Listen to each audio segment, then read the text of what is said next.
तरफ नाटक, अंबानी अदानी का हिंदुस्तान, नरेंद्र मोदी का ड्रामा, और दूसरी तरफ हिंदुस्तान की सच्चाई, गंदा पानी, बीमारी। ऐसा खुला ऐलान किया कि बिहार के लोगों को वो अपने राज्य पंजाब में घुसने नहीं देंगे। नरेंद्र मोदी खड़े हैं, जिनके हाथ में नीतीश जी का रिमोट कंट्रोल है। जौन सा बटन दबाया नरेंद्र मोदी ने, वही चैनल नीतीश जी चालू कर देंगे। जो भी बुलवाना होगा वो करवा देंगे, जो भी करवाना होगा वो करवा देंगे। बिल्कुल। तो ये मत सोचिए कि नीतीश जी सरकार चलाते हैं। सरकार नरेंद्र मोदी, अमित शाह और नागपुर चलाती। आरजेडी कांग्रेस के लोग घुसपैठियों को बचाने के सिवाय कोई काम नहीं कर सकते। वो ये घोषणा पत्र नहीं है, उन्होंने अपनी रेट लिस्ट जाहिर की है।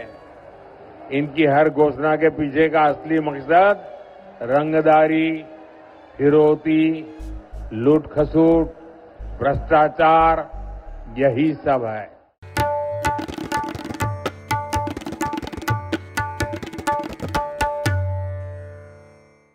आदाब, नमस्कार। द रेड माइक में आपका स्वागत है। मैं हूं सौरभ शुक्ला।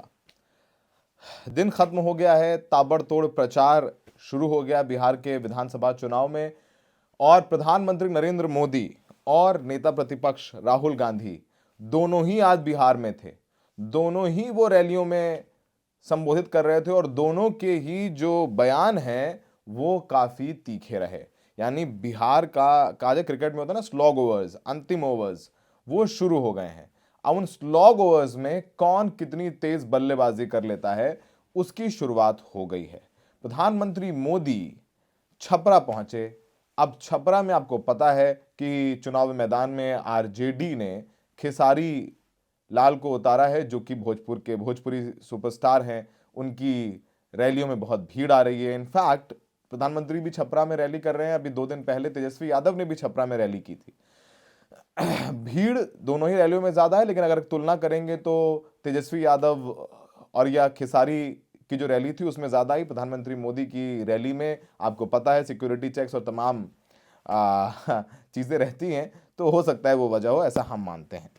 खैर, अब राहुल गांधी में थे। राहुल गांधी नालंदा में पहुंचे तो प्रधानमंत्री मोदी छपरा में पहुंचे।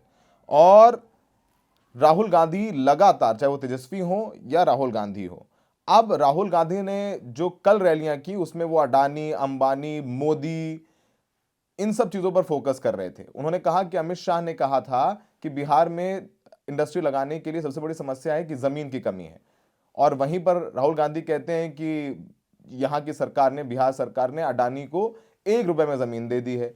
तो ये सब सारी बातें राहुल गांधी ने कही। तो पहले दिन अपने चुनावी प्रचार के राहुल गांधी तीखे नजर आए केंद्रीय नेतृत्व पर, नरेंद्र मोदी और अमित शाह पर।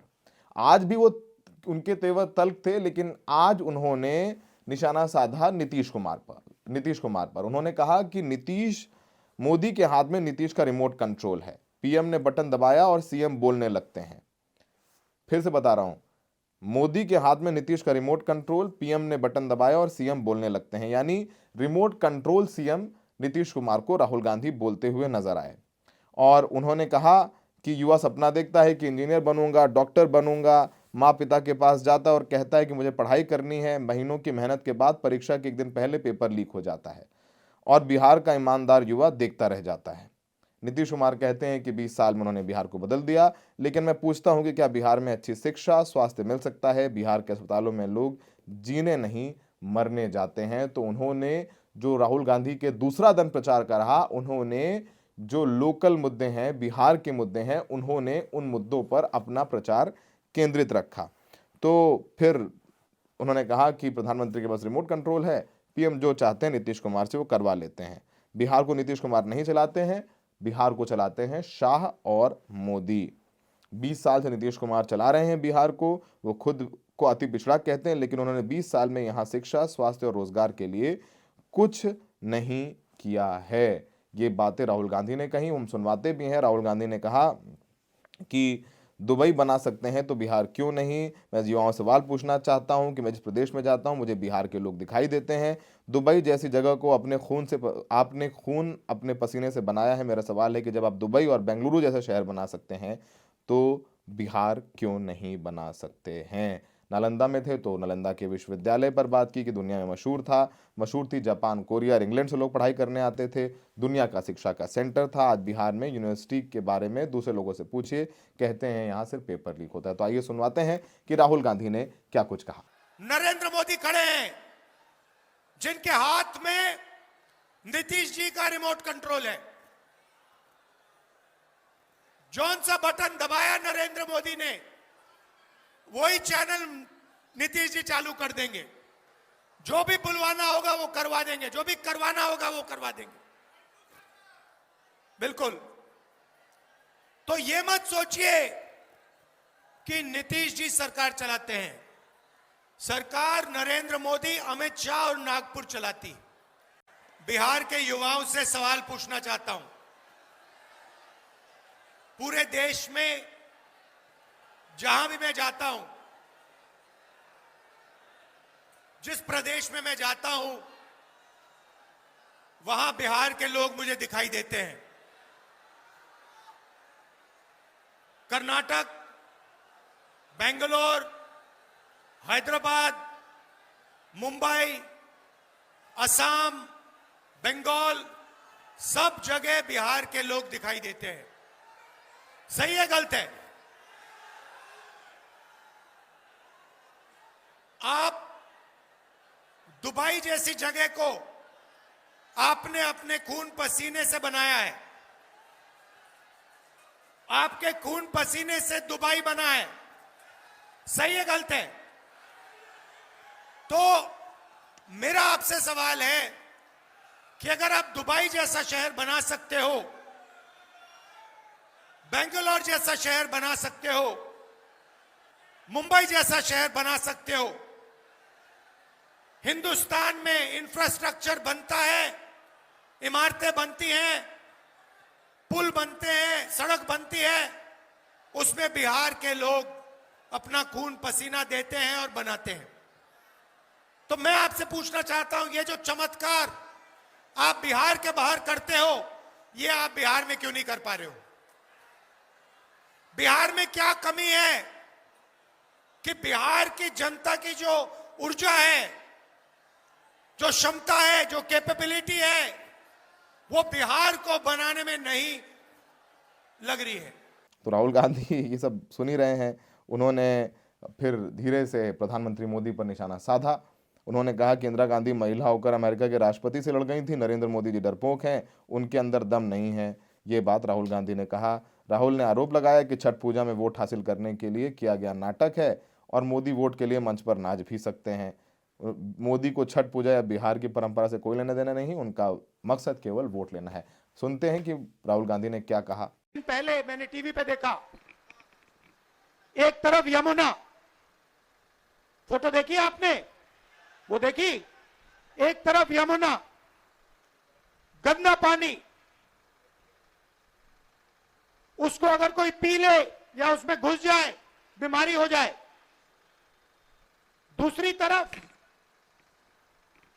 छोटा सा मोदी जी के लिए तालाब, दूर दूर से पाइप से पानी आता है।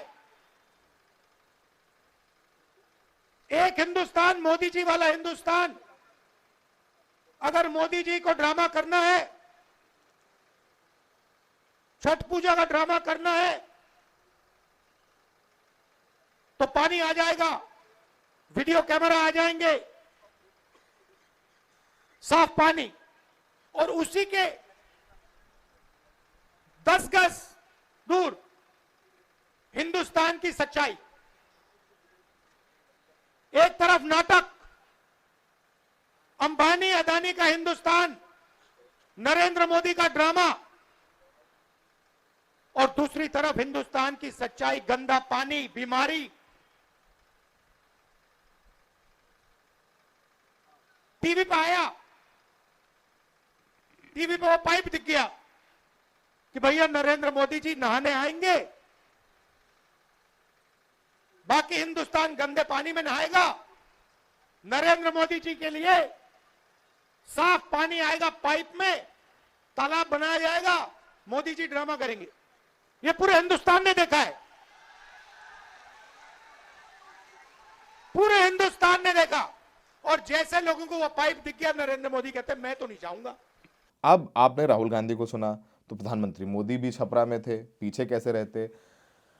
अब उन्होंने जो कांग्रेस और आरजेडी 11 सीटों पर फ्रेंडली फाइट कर रही है, वैसे फाइट कोई फ्रेंडली होती नहीं है, ये बात कांग्रेस के नेता बोल रहे हैं कि कोई फाइट फ्रेंडली नहीं होती है, सब आपस में लड़ रहे हैं और लड़ने के लिए जीतते हैं। कन्हैया कुमार ने कहा कि जहां पंजे का सिंबल है वहां सिर्फ पंजे का सिंबल देखना है।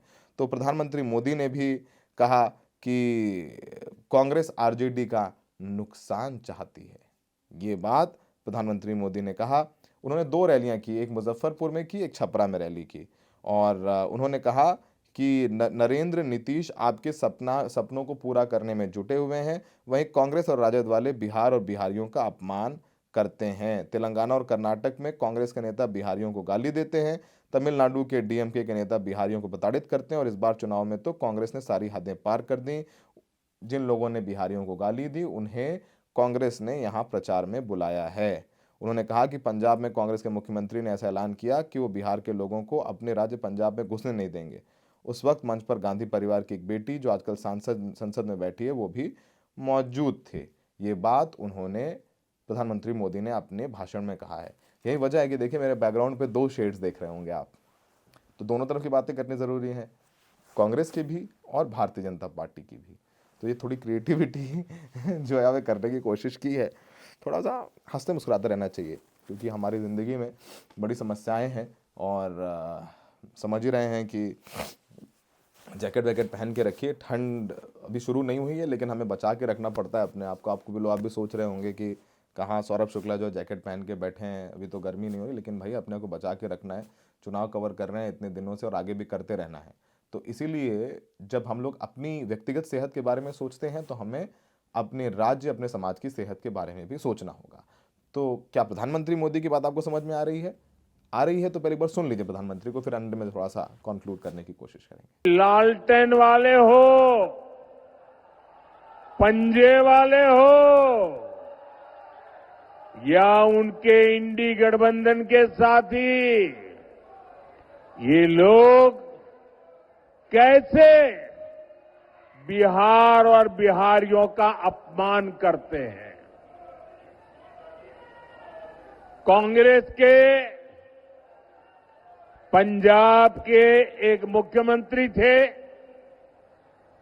उन्होंने एक रैली में खुला ऐलान किया, ये जरा सुनिए, ये पंजाब के कांग्रेस के मुख्यमंत्री ने मुख्यमंत्री पद पर रहते हुए ऐसा खुला ऐलान किया कि बिहार के लोगों को वो अपने राज्य पंजाब में घुसने नहीं देंगे।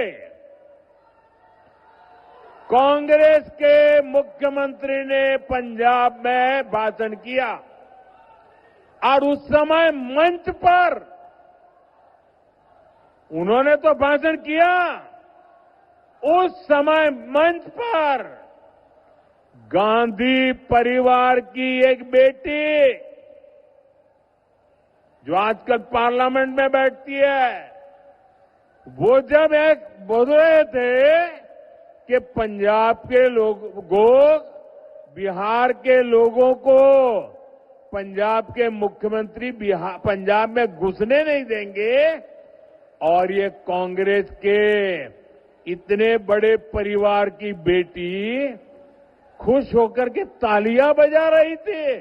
तो आपने प्रधानमंत्री मोदी को सुना, आपने राहुल गांधी को सुना, तो दोनों आज बिहार में प्रचार कर रहे थे। और सिर्फ ये दोनों नहीं, चाहे वो असदुद्दीन ओवैसी हो, चाहे वो इमरान प्रतापगढ़ी हो, चाहे वो अमित शाह हो, योगी हो, सबने अपनी पूरी ताकत को झोंक दिया है। कुछ भी छोड़ेंगे नहीं, कह रहे हैं पूरी जान लगा चुके हैं और पूरी ताकत के साथ चुनाव लड़ेंगे। कोई कॉम्प्रोमाइज नहीं है, कोई पीछे हटने का सवाल नहीं है, अब आर पार की लड़ाई है। इन सबके बीच में जब हम युवाओं से मिलते हैं, और वो युवा हमें बताते हैं कि किस बुरी स्थिति में वो हैं।